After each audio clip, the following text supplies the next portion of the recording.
Hey, I'm Stephen Hayes, and this is my tutorial on how to create a lightsaber in Adobe After Effects. For time's keep's sake, we're going to cut this pretty short. I'm going to give you just a basic outline on how to create a lightsaber. So this is what we're going to create here. It's going to be a little choppy, unfortunately, due to the frame rate, but anyways, you can just go ahead and see this. So there we go. We have Brandon spinning his lightsaber around. It looks pretty good for a lightsaber. Take note, this is everything I'm going to show you that's in this shot. I'm going to show you everything that's in it. So, first thing we want to do is go File and make it a new project. Then we're going to go make we're actually going to go and import our file. Bring in, let's see, where is it? Lightsaber tutorial.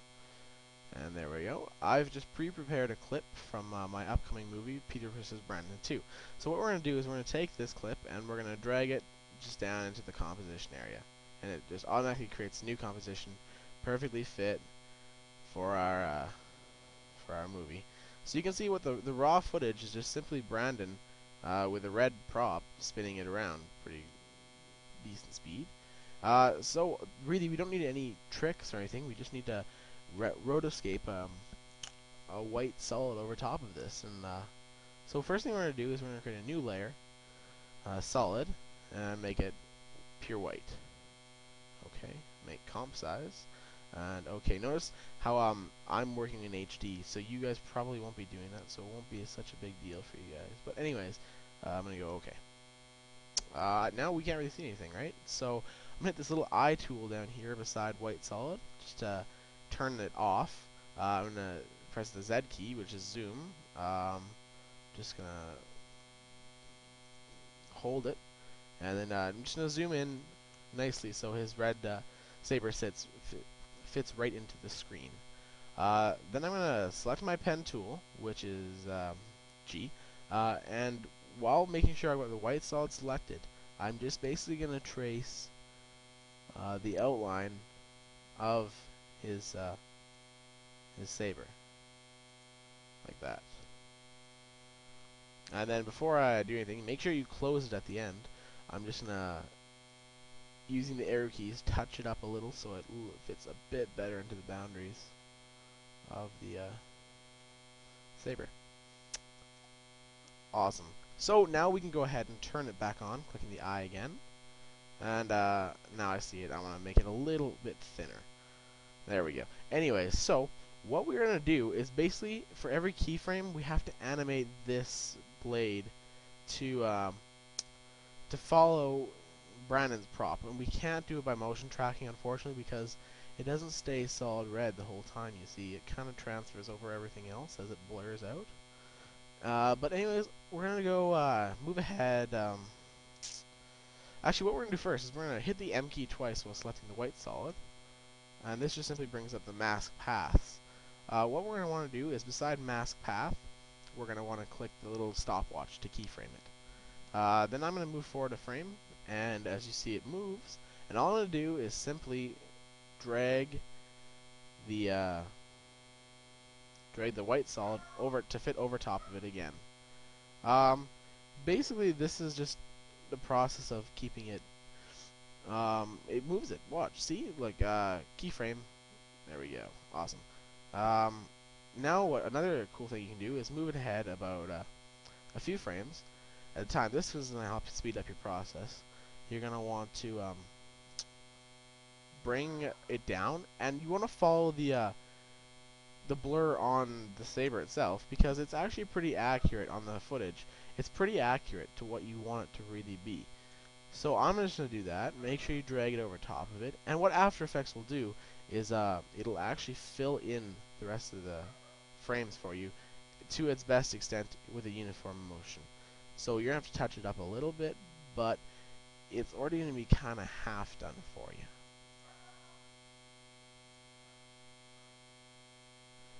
So I'm just going to go ahead and touch this up so you can quickly see what I'm talking about. I'm not going to make this perfect because that would take too long.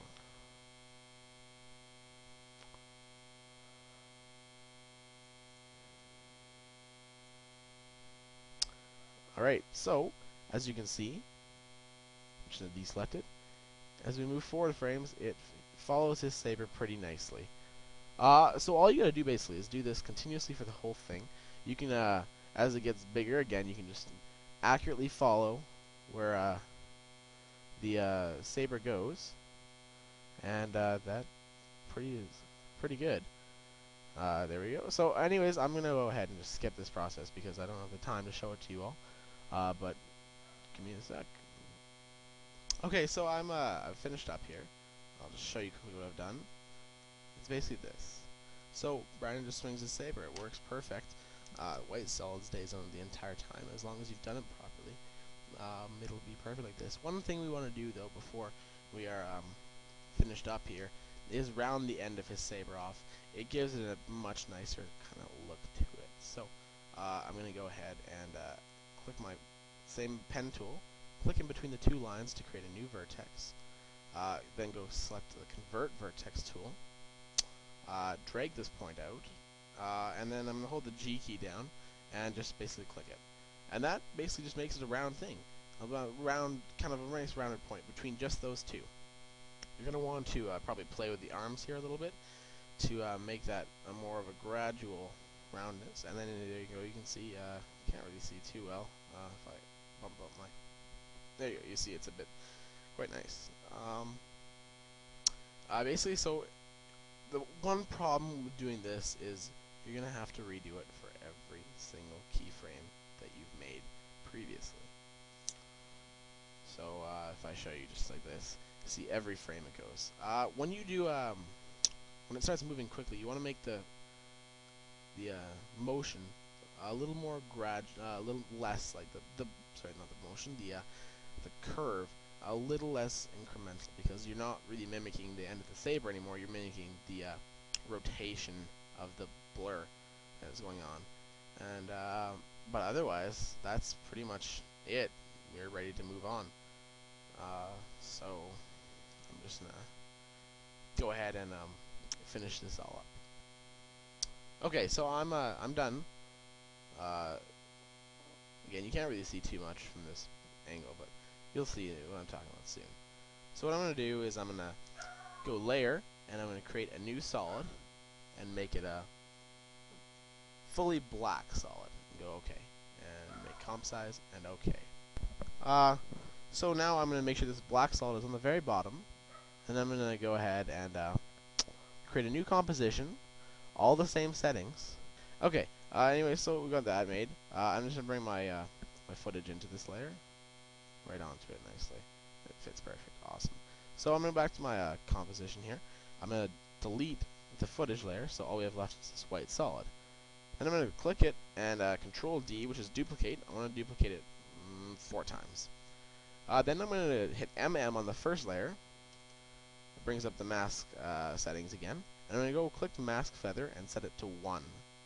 It's already at 1 because that's what I chose, but as my default. But we're gonna go ahead and edit the other layers. You want to have it at 1 just to take off the sharpness on the center core. So I'm gonna go to the second layer, MM, set this to I'm gonna have to say 5. And then third layer, I'm gonna make 30, and then 60. And you try to keep it on an incremental value scale, so double it each time. Just helps out a little bit. I'm going to make this one also not 5, but 10. Awesome. So now we got a pretty good looking saber core. I'm going to go into my just my footage comp, and I'm going to bring in my first just the saber core comp, and I'm going to drop it on top. Now all we're going to do is set this blend mode, which by the way you can access by clicking the second one down here. Going to go to screen. Now we have basically his lightsaber on top of the whole thing, but it's still white. So what we need to do is edit it to turn it the color we want. In this case, I want it blue. So I'm going to go Effect, Color Correction, Color Balance. I'm going to check Preserve Luminosity just to keep it looking like a light. And then I'm going to just up the highlights of the blues to 100 and the midtones to 100. Now it's too sharp blue for me, so I'm going to up my cyan a little. So we'll basically up the greens. I'm gonna put like, let's say 20 and 15. Let's just go 20 and 20. And now this gives us a much nicer blue color. Ryan Weber uses this color. I think it's almost the exact settings, but he uses this because it looks nice. So as you can see, we're done. Alright, thanks for watching.